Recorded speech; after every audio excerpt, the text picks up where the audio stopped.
요한복음 17장 11절에서 13절, 21절에서 23절 함께 교독하도록 하겠습니다. 나는 세상에 더 있지 아니하오나 그들은 세상에 있사옵고 나는 아버지께로 가옵나니 거룩하신 아버지여 내게 주신 아버지의 이름으로 그들을 보존하사 우리와 같이 그들도 하나가 되게 하옵소서.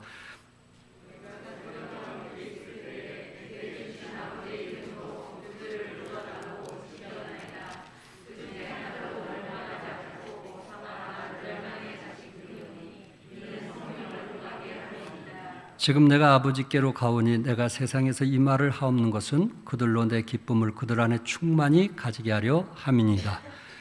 21절입니다.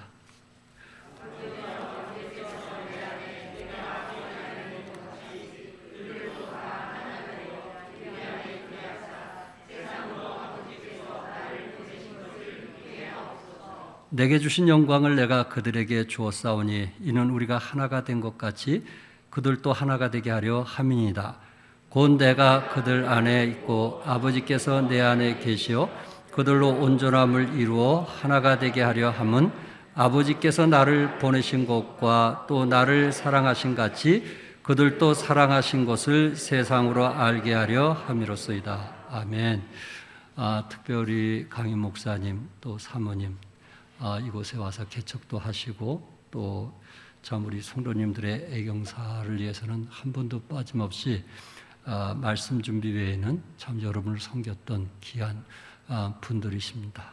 또 참 장모님이 소천하셔서 미국에 갑자기 가시게 되었는데 우리 정말 사랑하는 목사님 또 사모님에서 함께 기도하는 시간 갖도록 하겠습니다. 그 장례식이 은혜 가운데 잘 마칠 수 있도록 또 여정과 또 참 여비 좀 피로가 채워질 수 있도록 또 우리 유가족들 하나님께서 좀 위로할 수 있도록 우리 잠시 묵상 기도하겠습니다.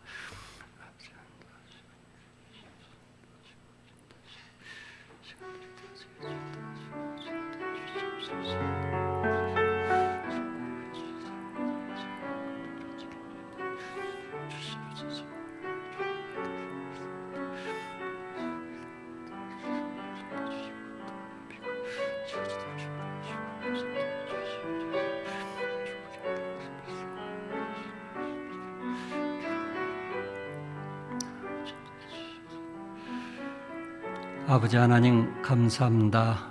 또 우리 강현 목사님 또 우리 장모님 때문에 참 미국에 가셨는데 사모님 위로하여 주시고 또 사랑하는 어머니께서 또 천국에 입성하심을 참 기뻐하며 참 은혜 가운데 장례식이 마칠 수 있도록 축복하여 주시옵소서. 또한 목사님과 사모님 정말 새삼 침례교회 성도님들을 하나하나 사랑해 주시고 또 보살피고 또한 늘 무릎으로 기도하시는 목사님 사모님 우리가 기억하고 있습니다.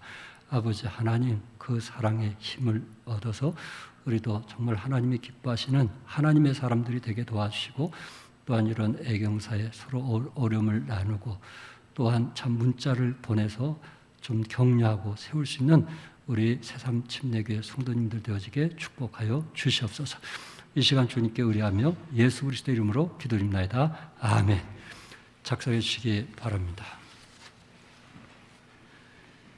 제가 어릴 때 존 포드 감독이 샤이안이라는 서부 영화를 1964년 미국에서 개봉했습니다. 근데 이게 한국에 들어올 때 제가 어린 나이였는데 그때는 흑백 TV가 없을 때였어요. 그래서 저는 마포에서 태어났는데 저희 집이 조금 언덕인데 언덕 건너편에 이 슬랍으로 지은 부잣집이 있었어요. 근데 그 아들이 우리 또래라 같이 놀기도 했는데 그 집에 흑백 TV가 있는 거예요. 그래서 TV를 보고 싶어가지고 친구를 꼬셔가지고 저녁 7시, 8시 그쯤에 꼭 서부 영화를 사인을 하는 거예요. 그래서 어릴 때 이제 그 집의 언덕 밑에 서가지고 그 창문을 똑똑 두들기면은 그 친구가 알고 문을 커튼을 딱 쳐주는 거예요. 그러면 사이안을 거의 끝나게 되면은 어머니가 창문을 딱 그 커튼을 닫는 거예요. 그러면 다시 돌아오는. 그리고 또 그 시간 되면 또 그 창문에 노크를 하면 친구가 살짝 열어주는 거예요. 영락없이 그게 끝날 쯤 되면은 어머니가 그 커튼을 닫는 그런 어릴 때 참 생활을 했습니다. 물론 가난하고 힘들 때의 모습이죠. 그런데 제 동생이 저희 종합교회 집사이기도 한데 동생이 뭐라고 했냐, 형 그때 형하고 같이 그 옆집에서 TV 봤던 거 기억나? 그때가 행복했어. 그런 얘기를 하는 거예요. 아, 행복이라는 게 어디 있을까? 결코 이 부유함이 결코 우리를 행복하게 하는 것은 아니지 않느냐라는 생각을 해보게 됩니다. 어쨌든 우리 대한민국이 세계에 12라고 했으니까 그 수준이 그 정도 높다는 얘기인데 249개국에서 우리 대한민국이 생활 수준이 12, 또 수출 규모가 8이라고 할 정도로 우리나라가 얼마나 잘 사는지 아시겠죠? 사실 저희들은 어릴 때 배고픈 시절을 지내봤기 때문에 우리가 얼마나 잘 사는지 그것을 사실 느끼고 체험하고 있습니다. 그러나 신앙생활을 하고 또한 예수님을 개인의 구세주로 영접한 후에 진정한 행복이라고 하는 것은 거듭나는 데 있구나, 새 생명을 얻는 데 있구나, 영생을 얻는 데 있구나, 중생하는 데 있구나 라는 것을 깨닫게 되면서 참 예수님을 개인의 구세주로 영접하고 구원받았다는 사실이 가장 행복하다라고 고백하고 싶습니다.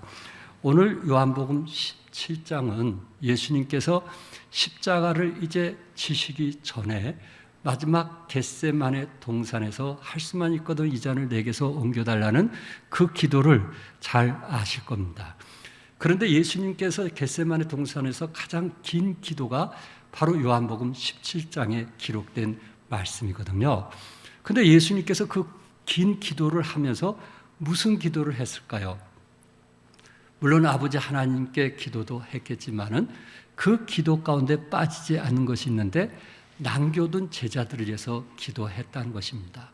3년 6개월 동안 훈련했던 제자들을 위해서 기도했다는 것입니다.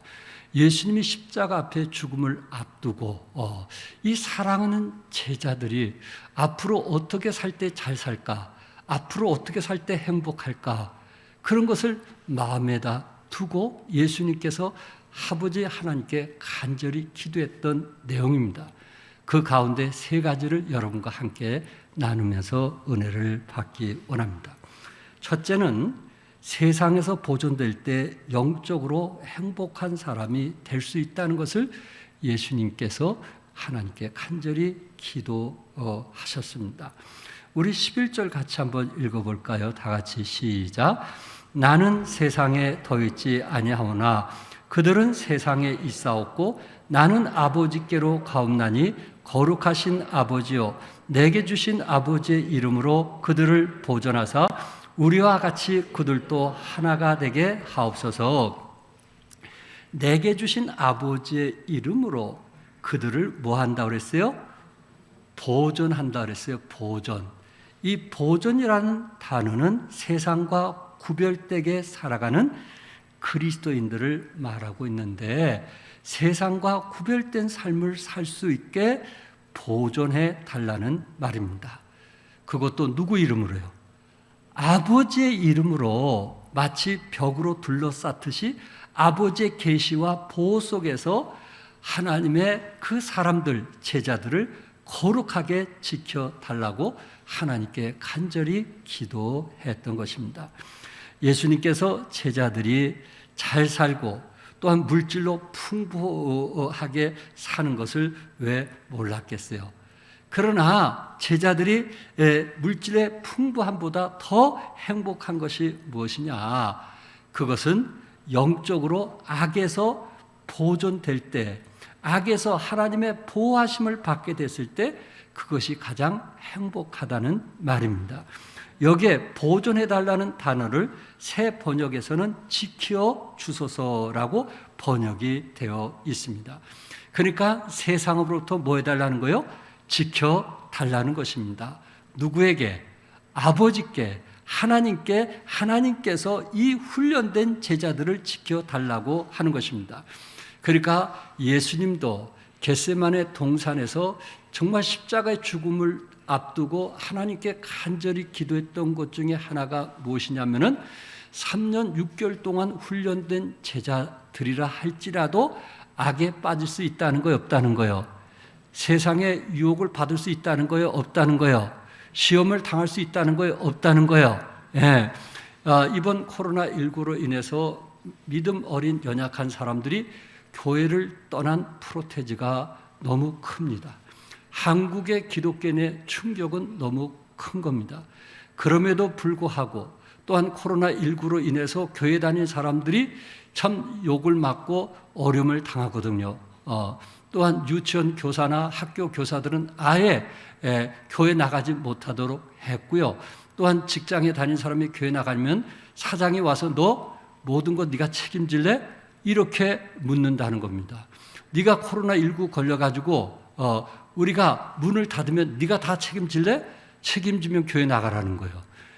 이런 시대에 우리가 살아가고 있어요. 참 우리의 신앙을 지키기가 너무 어려운 시대에 살고 있다라는 말입니다. 우리 예수님께서 2000년 전에 주님 앞에 간절히 기도할 때 아버지 하나님, 이 제자들이 가졌던 믿음을 보존케 해달라고, 지키게 해달라고, 끝까지 이 믿음을 사수하게 해달라고 기도했던 것입니다. 왜? 그것이 그리스도인들에게 가장 행복한 삶이기 때문에 그렇습니다. 어머니가 시집 가는 딸에게 그 당시 시아버지, 시부모를 모시는 경우들이 많았잖아요. 그러니까 부모님이 딸을 보내면서 뭐라고 했을까요? 가서 뭐하라? 잘 살라. 그 얘기를 꼭 했어요. 더군다나 어머니는 딸을 보내면서 눈물을 흘리면서 시아버지, 시어머니 잘 모시면서 잘 살라. 그 얘기를 했거든요. 이처럼 우리 예수님께서 마지막 그 십자가 앞에서 죽음을 앞두고 겟세마네 동산에서 간절히 기도했던 것 중에 하나가 뭐냐면은 제자들이 잘 살기를 원했던 거예요. 제자들이 행복한 삶, 영적인 축복을 누리면서 살기를 원했던 거예요. 어떤 유혹과 시험에도 흔들리지 않냐고 넘어지지 않기를 원했던 거예요. 왜? 바로 그런 신앙만이 우리 주님께서 우리에게 주시고자 하는 기업을 누릴 수 있기 때문에 그렇습니다. 그러므로 사랑하는 성도 여러분, 우리가 그리스도 안에서 받은 그 첫사랑, 복음을 통해서 거듭나는 그 진리를 사수하고 보존할 수 있기를 바랍니다.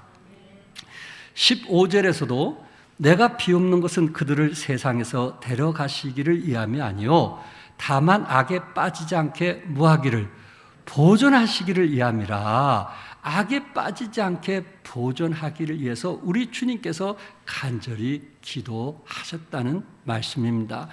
이제 제자로서 사명을 감당해야 되는데 땅끝까지 복음을 증거해야 되는데 내가 죽은 후에 십자가에 달려 죽은 후에 부활하기 전까지 제자들이 이제 로마 군병이나 또한 유대인들에 의해서 두려워하고 불안하고 염려해서 하나님의 그 신앙을 내려놓는, 사명을 내려놓는 그런 사람이 아닌 끝까지 그 사명을 지킬 수 있는 그러한 그리스도인이 되도록 하나님 보존케 해달라고 기도하셨던 것입니다.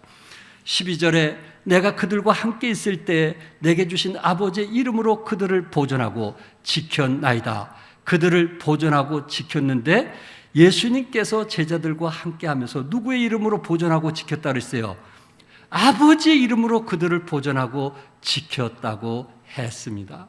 내가 지금까지 이 땅에서 사역을 하면서 아버지의 이름으로 저들을 보존하고 지켰으니 내가 십자가에 죽은 후에 부활하고 주님 품 안에 하나님 품 안에 갈 때 아버지 하나님 이제 하나님께서 저들을 보존하고 지켜 주옵소서라고 기도했던 것입니다.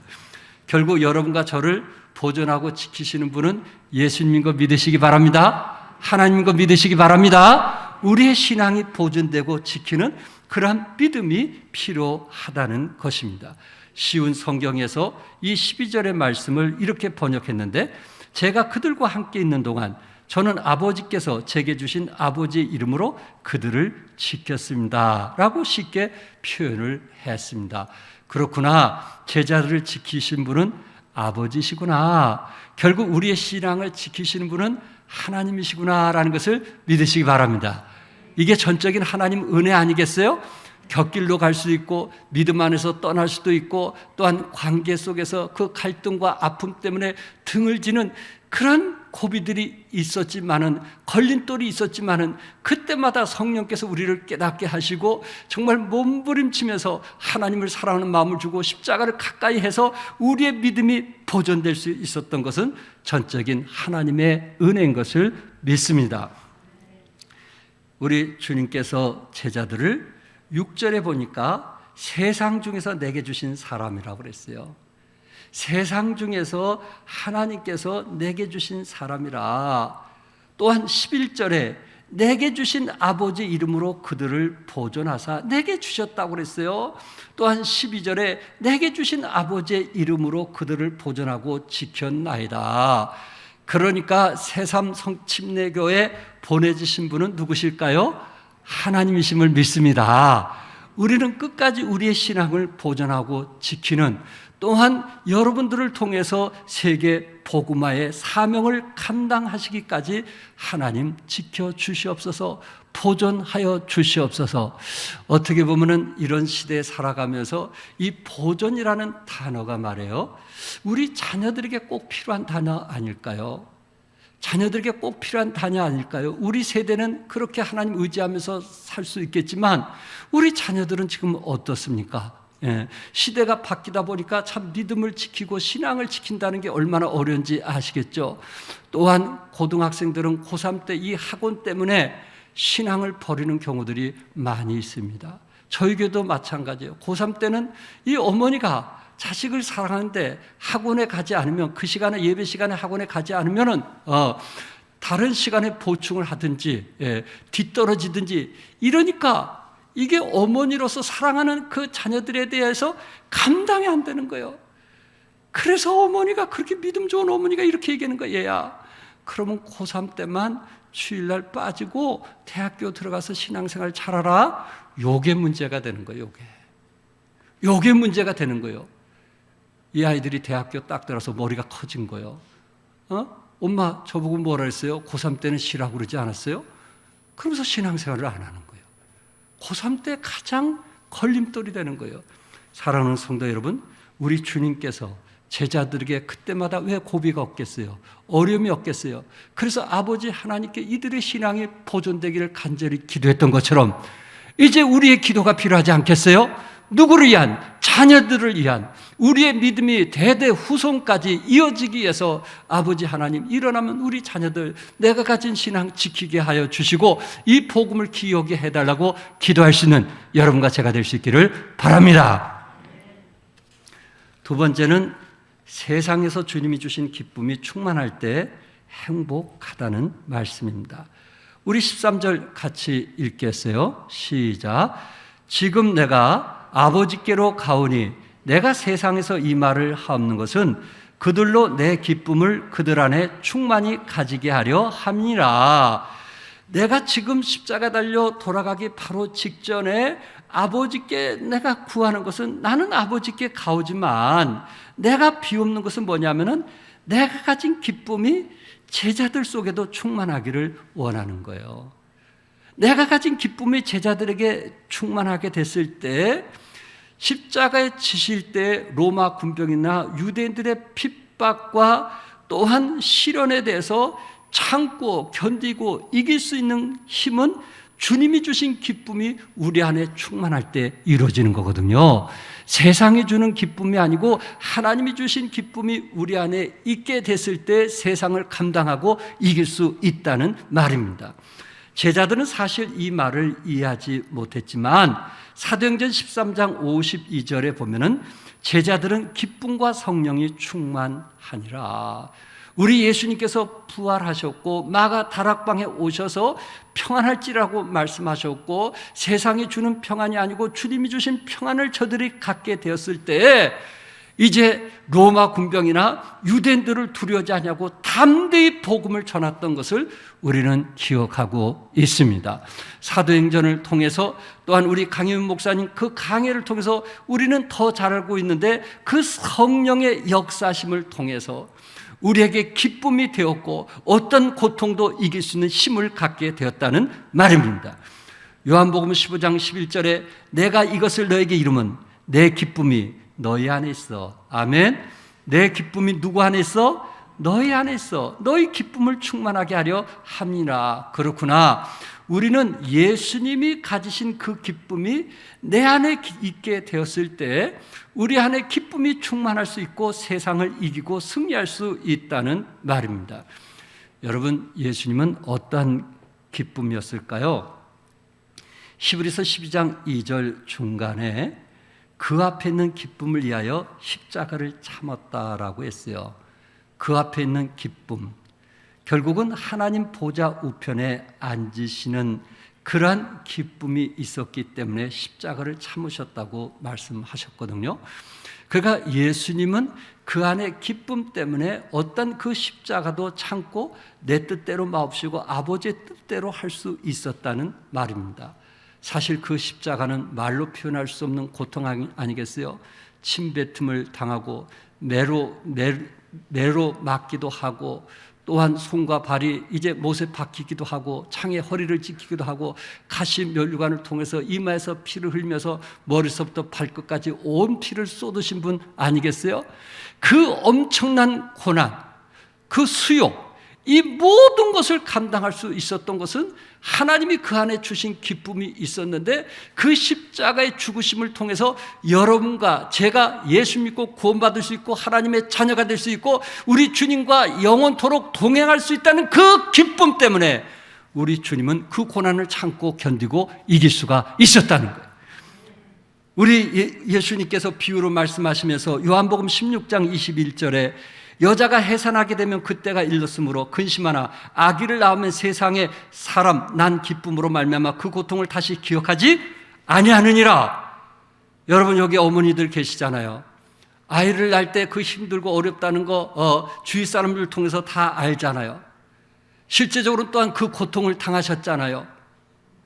자신이 죽는 그 고통을 당하셨잖아요. 그런데 그 고통을 잊어버리고 살아가는 거예요. 무엇 때문에? 하나님께서 자식을 낳은 선물을 줬기 때문에 그 자식 때문에 그 아픔의 고통을 이길 수가 있었던 거예요. 하나님 주신 그 선물, 그 기쁨이 우리의 고통을 잊게끔 만들었던 것처럼 그렇구나. 여러분과 제가 예수님을 개인의 구세주로 영접하고 하나님의 자녀가 되고 생명을 얻었다는 그 사실 때문에 우리는 주님의 십자가의 길을 가면서 어떤 고통도 어떤 어려움도 견디고 이길 수 있었던 것은 하나님이 주신 큰 기쁨 때문에 그렇다는 말씀입니다. 오직 하면 사도 바울은 감옥에서 데살로니가서 5장 16절에 항상 부활하세요 기뻐하라고 말씀을 했어요. 또한 우리 주님께서 아무것도 염려하지 말라고 말씀을 했습니다. 역시 그 많은 고통과 어려움을 당했던 다윗, 사울에게 10년 동안 그 쫓겨 다니면서 참 고난을 당했던 다윗도 시편 16편 11절에 이런 고백을 합니다. 주께서 생명의 길을 내게 보이시리니 주의 앞에는 충만한 기쁨이 있고 주의 오른쪽에는 영원한 즐거움이 있나이다. 그렇구나. 주님의 앞에는 충만한 기쁨이 있고 주의 오른쪽에는 영원한 즐거움이 다윗 것이 되었을 때에 그 어려움과 고통을 능히 이기고 감당했다는 말씀입니다. 여러분 히브리서 이제 목사님을 통해서 강해 설교로 들으셨을 것입니다. 히브리서 11장에 보면은 믿음의 장이라고 이야기를 합니다. 거기에 보면은 그리스도인들이 믿음을 지킨 것에 대해서 나와 있고요. 또한 여인들이 끝까지 믿음을 지킨 내용이 기록이 되어 있습니다. 그래서 믿음장이라고 합니다. 그 많은 사람들이 조롱과 채찍과 결박과 궁핍과 환난과 학대 속에서도 더 나은 본향을 기대했고 더 큰 재물을 얻기 위해서 자기가 가진 재물을 포기했던 모세에 대한 얘기도 나와 있고요. 또한 더 좋은 부활을 얻기 위해서 또한 천국에 더 좋은 것이 예비되었다는 사실을 믿기 때문에 조롱과 채찍과 결박과 환난을 두려워하지 아니했다고 말씀하고 있어요. 하늘에 소망이 있으니까 어떤 것도 두려워하지 않는 신앙을 가졌다는 말입니다. 사도 바울은 로마서 5장 11절에 이제 우리로 화목을 얻게 하신 우리 주 예수 그리스도로 말미암아 하나님 안에서 또한 즐거워하느니라. 뭐 한다 그랬어요? 즐거워하느니라. 사도 바울은 복음을 전하다가 얼마나 많은 고통을 당했는지 아셨겠죠? 우리는 알고 있어요. 그 고통을 어떻게 이길 수 있을까? 하나님 안에서 화목해 하는 그 생명, 즐거움이 그 안에 있기 때문에 그렇습니다. 하바국 선지자도 하나님께 불평하다가 의인은 믿음으로 말미암아 산다는 것을 알게 되었을 때 나는 여호와로 말미암아 뭐하며 즐거하며 나의 구원의 하나님으로 말미암아 뭐하리라? 기뻐하리라. 아멘. 하나님으로 즐거하고 하나님으로 기뻐하리라. 오미크론이라든지 또한 전쟁이라든지 또한 정치의 이념 때문에 싸움이라든지 또한 산불이라든지 우리 주에는 그 순간순간 많은 어려움이 있지만 하나님이 나에게 주신 그 기쁨은 어느 누구도 빼앗아갈 수 없다는 말입니다. 얼마 전에 우리 강혜문 목사님과 월요일날 식사 교제하면서 이런 얘기 저런 얘기 하다가 우리 가수 박진영 씨에 대한 이야기를 하게 되었습니다. 우리 교수님들이 이분에게 좀 개인적으로 만나고 교제도 하는데 어떻게 이분을 만나면 좀 이제 복음을 전할 수 있을까요? 그런 부분에서 나누게 되었고 또 그 뉴저지에 사는 우리 여기 강동규 지사님 계시지만 그 조카가 또한 이분하고 잘 안다는 거예요. 그래서 이런 얘기 저런 얘기를 했던 기억이 납니다. 그런데 어느 날 동영상에서 이분이 복음 세미나를 하는 것을 듣게 되었고 또 거기에 제가 좀 그런 얘기를 들었기 때문에 관심이 있었습니다. 이분은 7년 동안 많은 목사님들에게 구원에 관해서 이런 얘기 저런 얘기를 들었지만은 믿어지지가 않았다는 거예요. 그래서 오직 하면은 이스라엘을 얼마나 바쁜 사람이에요. 젊은 청년들에게 우상과 같은 그런 사람 아닙니까? 그런데 2년 동안 이스라엘에 가서 정말 예수님의 흔적을 찾아다니면서 예수님이 정말 부활하셨을까? 예수님 나의 구원자실까? 그것을 의심하면서 찾기 시작했다는 거예요. 그 이유는 자기 자신은 종교인이 되기보다는 신앙인이 되고 싶다는 거예요. 응? 교회 마당만 밟고 가는 사람이 아니고 교회 와서 진정한 예배, 부활하신 예수님을 체험하면서 참된 신앙인이 되고 싶다는 거예요. 그것 때문에 7년 동안 이 구원 문제 때문에 고민하게 되었고 많은 목사님들이 그 일을 도와줬지만은 믿어지지가 않았다는 것입니다. 그런데 이번 복음 세미나에 5일 동안 1시간 반씩 5일 동안 세미나를 했는데요. 조회수가 30만 명이 넘게 들어왔어요. 저도 한 교회에서 44년 동안 목회를 했지만 우리 교회 조회수 들어온 거 보면요. 100회? 좀 많으면 200회? 그런데 이분은요. 30만 명이 들어왔다는 거예요. 그걸 봤다는 거예요. 역량이 얼마나 대단한지 아시겠죠? 저보다 오히려 이분 역량이 대단해요. 사실 제가 담임 목사로 있지만 여기 계신 집사님들이나 우리 성도님들, 교수님들, 우리 교사들 이분들이요 저보다 영향력이 사실 더 많은 거예요. 제가 만나는 사람보다 여러분이 만난 사람이 더 많다는 거예요. 무슨 말씀인지 이해되시겠죠? 그러니까 이분 역량이 얼마나 컸겠어요. 그런데 제가 이분을 소개하려고 한 것은 아니고 사실 이분이 우리 성서 침례계 목사님을 이제 그 두 사람 목사님 중에 이 한 분을 그렇게 좋아한다는 얘기를 듣게 됐을 때 눈이 번쩍 떠지게 된 거예요. 이분이 예수를 좀 믿고 싶어서 이제 이 방송국에서 참 진리를 알고 싶은데 제가 진리를 깨달지 못했습니다. 누가 좀 도와주십시오 했더니 수천 통의 목사님들에게 오더라는 거예요. 수천 통. 근데 그걸 언제 다 보겠어요? 언제 다 보겠어요? 그런데 편지를 몇 개 봤는데 전부 다 자기하고는 맞지가 않다는 거예요. 자기가 믿고자 하는 복음과는 맞지가 않다는 거예요. 그런데 이분이 거듭나고 나서 자기가 그 중에 하나, 그 수천 중에 하나를 선택했다는 게 대단한데 그 하나가 지금 목포 침례교회에서 사역을 하고 있는 임관태 목사님, 우리 성서 침례교 목사님인데 이분의 글과 자기의 신앙이 같다라는 이야기를 하고 있습니다. 이분은 JYP 엔터테인먼트의 체제 주주이기도 한데 돈이 문제가 아니에요. 이 구원, 복음의 문제였던 것입니다. 이 시간에 동영상으로 여러분에게 보여드리기 원합니다. 제가 옛날에 힐링 캠프에 나가서 그 다음에 라디오스타에 나가서 알겠는데 안 믿어져요 이런 말을 방송에서 한 적이 있어요. 그때 그걸 보고 저한테 어떤 분이 편지를 써주셨어요. 제가 이 편지를 읽었는데 2년 전인가 한번 JYP 빌딩으로 편지를 보냈던 이 목사입니다. 이때 사실 전 못 읽었죠. 왜냐하면 편지가 당신이 찾는 진리를 내가 한다면 전국에서 몇천 통이 날아온 거예요. 제가 진리를 찾아야겠다고 하니까 막 종파, 종교를 떠나서 막 회사 앞에 와서 박진영 씨, 제 집 앞에 와서 당신이 찾는 진리를 우리가 압니다. 그래서 너무 많이 해서 그때는 솔직히 못 읽었는데 이 편지가 이상하게 손에 쥐어졌어요. 편지를 보냈던 임 목사입니다. 그때도 고민하고 있다는 소식에 편지를 보냈었지요. 제 마음속에 공허함, 허무함으로 대학생 시절 방황하다 예수님이 믿어지고 난 후 지금은 목회를 하고 있죠. 여기서도 약간 이분 지금의 박진영 씨 마음 저도 그러했습니다. 저도 정말 믿고 싶었는데 믿어지지 않아 힘들어했던 사람입니다. 그런데 어느 날 성경 로마서 5장 8절 말씀이 믿어졌습니다. 우리가 아직 죄인 되었을 때 그리스도께서 우리를 위하여 죽으심으로 하나님께서 우리에 대한 자기의 사랑을 확증하셨느니라. 예수께서 이르시되 내가 곧 길이요 진리요 생명이니 나로 말미암지 않고는 아버지께로 올 자가 없느니라.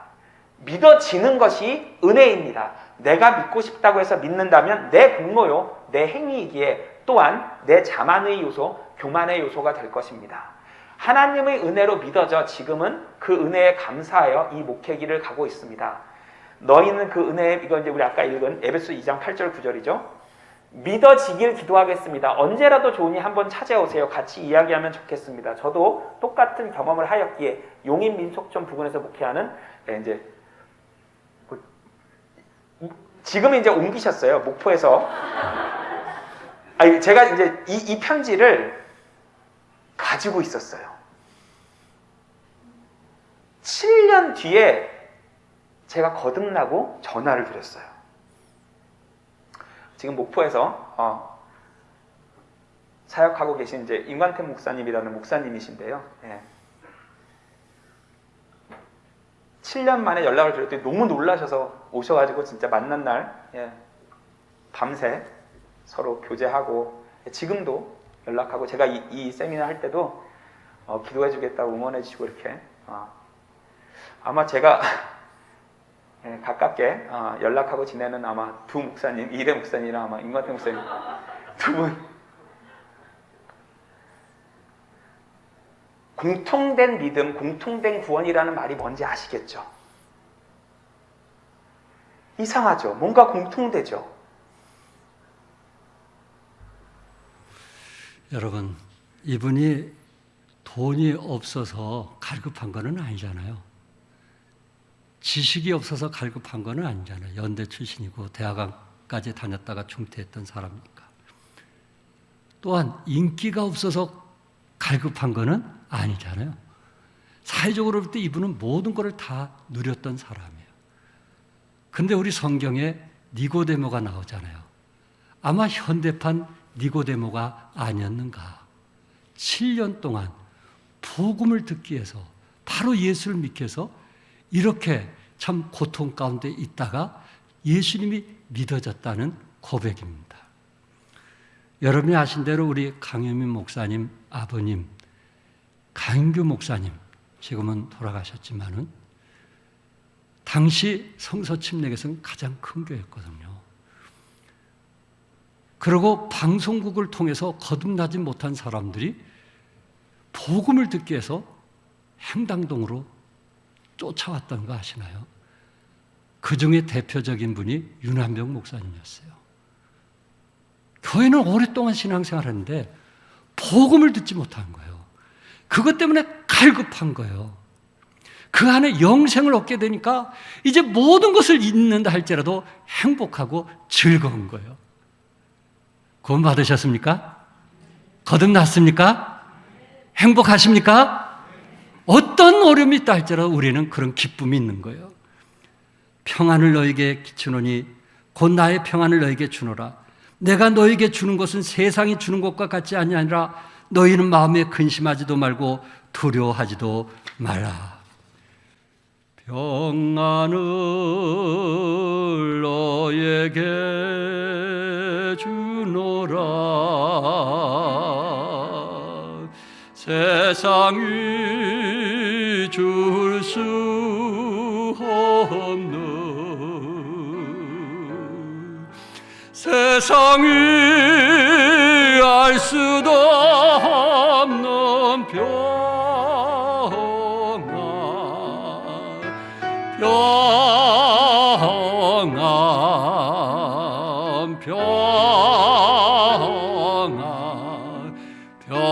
평안을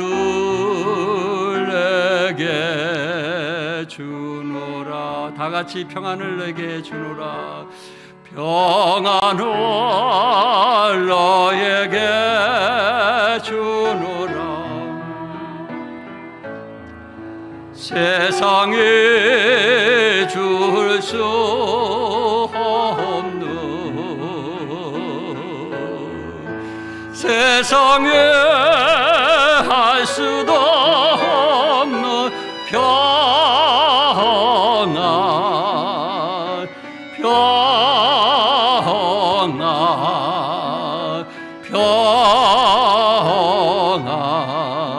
평안을 내게 주노라. 아멘요. 평안이 우리에게 있어요. 복음에는 생명이 있고, 복음에는 평안이 있고, 복음에는 소망이 있고, 복음에는 미래가 있고, 복음에는 영원한 생명이 있는 거예요. 그래서 우리 마음이 평안한 거예요. 세 번째, 세상에서 믿는 자들이 하나가 될 때 행복하다는 것을 주님께서 이제 간절히 구하고 있습니다. 21절 같이 한번 읽겠어요. 시작. 아버지여, 아버지께서 내 안에, 내가 아버지 안에 있는 것 같이 그들도 다 하나가 되어 우리 안에 있게 하사 세상으로 아버지께서 나를 보내신 것을 믿게 하옵소서. 본문에 뭐가 되길 원했어요? 하나가 되길 원한 거예요. 하나가 될 때 행복하다는 거예요. 요한복음 17장 11절에 그들도 하나가 되게 하옵소서. 뭐가 되게 하옵소서? 하나가 되게 하옵소서. 12 제자들 중에는 매국노도 있어요. 세례와 같이 매국노가 있었어요. 12 제자들 중에는 애국자도 있었어요. 그런데 저들이 뭐가 되길 원했어요? 하나가 되기를 원했어요. 21절에 아버지께서 내 안에, 내가 아버지 안에 있는 것 같이 그들도 다 하나가 되어라고 했고요. 22절에 우리가 하나 된 것 같이 그들도 하나가 되게 하려 함이라고 했고요. 23절에 하나가 되게 하려면 아버지께서 나를 보내신 것과 또 나를 사랑하신 같이 그들도 사랑하신 것을 세상으로 알게 하려 함이라. 우리 주님께서 십자가상에서 기도하실 때 십자가 지기 전에 제자들이 뭐 되길 원했어요? 하나가 되길 원했어요. 믿으시면 아멘 하세요. 뭐 되길 원했어요? 하나가 되길 원했어요. 하나가. 조선시대에 양반과 천민이 있었던 거 아시죠? 이게 우리나라 대한민국의 역사야. 당시 양반들은 10%였고요. 천민은 90%였다고 합니다. 그래서 천민들이 이렇게 저렇게 해서 돈을 많이 벌면 양반의 권리를 사가지고 양반 행사를 해서 20% 정도가 양반이었다고 합니다. 그런데 그 시대에 교회가 들어오게 되었고 이렇게 한 교회에서 양반과 천민들이 같이 모여 예배를 드리게 되었어요. 성경은 양반이나 천민이나 뭐가 되라고 했어요? 하나가 되라고 했어요. 대부분 천민들이 신앙생활을 먼저 했겠죠. 믿음도 더 좋았겠죠. 그러면 양반을 집사로 세워야 되겠어요? 천민을 집사로 세워야겠어요? 천민을. 왜 그럴까요? 교회는 믿음이 중요한 거니까. 가진 것이 아니고 믿음이 중요한 거니까. 중요한 것은 복음을 통해서 양반과 천민이 깨어지고 하나가 됨을 믿으시기 바랍니다. 이스라엘도 유대인들은 선민이라는 자부심이 있었어요. 이방인들을 개처럼 취급했어요. 그러니까 이방인들이 예수 믿고 구원받는 것에 대해서 유대인들은 제일 싫어했어요. 그런데 유대인들이 교회에 들어와서 예수 믿고 또한 이방인들이 교회에 들어와서 예수 믿으면 그리스도 안에서 이 둘이 뭐 되길 원했어요? 하나가 되기를 원했어요. 이거는 도저히 일어날 수 없는 일인데 그리스도의 보혈의 능력으로 그리스도 안에서 뭐가 될 수 있는 거예요? 하나가 될 수 있는 거예요. 믿으시면 아멘 하세요. 하나가 될 수 있는 거예요. 원수까지 사랑할 수 있는 거예요. 용서할 수 없는 사람을 사랑할 수 있는 거예요. 여러분과 저는 DNA가요, 용서할 수 없는 사람을 사랑할 수 있는 DNA가 우리 몸에 있어요. 한 예로, 아무리 내 자식이 못된 짓을 하고 곁길로 가도요, 우리 부모는, 특히 어머니는 그 자식에 대해서 놓지 않아요. 왜? 어머니의 핏값으로 샀기 때문에. 어머니가 그 아들 때문에 죽은 경험을 했기 때문에 놓지 않는 거예요. 그래서 여자는 약하지만 어머니는 강한 거예요. 남편들 싸우지 마세요. 어머니는 강한 거예요. 왜? 한번 죽어봤기 때문에 죽음에 대해서 무서운 거 없는 거예요. 자식을 낳다가 죽어봤기 때문에. 그런데 어머니는 그 자식이 아무리 방탕생활, 돌탕처럼, 돌아온 탕자처럼 방탕한 생활해도 그 자식을 뭐 하는 거예요? 끝까지 사랑하는 게 우리 몸에 있는 거예요. 교회 안에서 우리가 그리스도의 피로 한 형제여 자매인 거 믿습니다.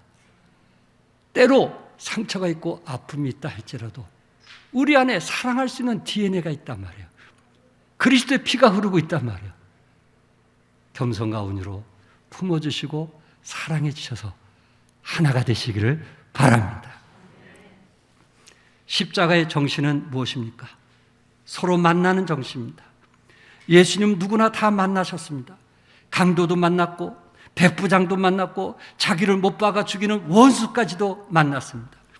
예수님의 십자가를 통해서 만남의 역사가 이루어진 것처럼 우리가 주님의 십자가에 가까이 나갈 때 나와 생각이 다르고 또한 뜻이 다를지라도 또한 나에게 상처와 아픔을 줬다 할지라도 우리는 그 사람을 품을 수가 있게 되는 것입니다.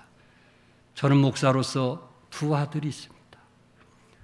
그리고 손주들이 있습니다.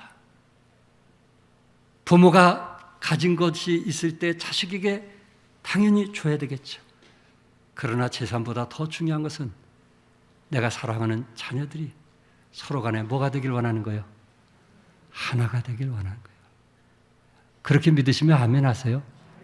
예, 우리에게도 자녀들이 있잖아요. 하나가 되길 원하는 거예요. 근데 내 주위에는 이 돈 때문에 형제들이 등을 지는 거 봤고요. 부모의 재산 때문에 누나와 남동생이 등을 지는 거 봤어요. 내 주위에 실제적으로 그런 일이 돈 때문에 부모가 아예 돈이 없으면 괜찮을 건데 부모가 돈이 없는 그런 형제들은요 우애가 있어요. 돈 있는 부모들은요 결국 돈 때문에 등을 져요. 우리 자식들에게는 그걸 원하는 것은 아니잖아요. 서로 사랑하길 원하잖아요. 한 핏줄에 태어났으니 하나가 되길 원하잖아요. 어려운 사람 서로 도와주고 서로 사랑하고 이해하기를 원하는 거예요. 이처럼 우리 주님의 바람은 하나가 되기를 원하는 겁니다. 아멘. 사랑하는 성도 여러분, 예수님은 겟세마네 동산에서 내 뜻대로 마옵시고 누구의 뜻대로 하옵소서? 아버지의 뜻대로 하옵소서. 이런 마음, 십자가 앞에서 아버지 뜻대로 하옵소서 할 수 있는 사람이 교회를 하나로 만들어가고 작은 눈이 뭉쳐질 때, 그 작은 눈들이 처음에 뭉쳐질 때 그 눈들이 커지면서 눈사람을 만들 수 있는 것처럼 새삼침내게 우리 집사님과 성도들이 하나가 될 때 우리는 더 많은 사람들이 이곳에 달려올 것을 우리는 믿고 또한 그들과 하나가 됨을 믿으시기 바랍니다. 기도하겠습니다.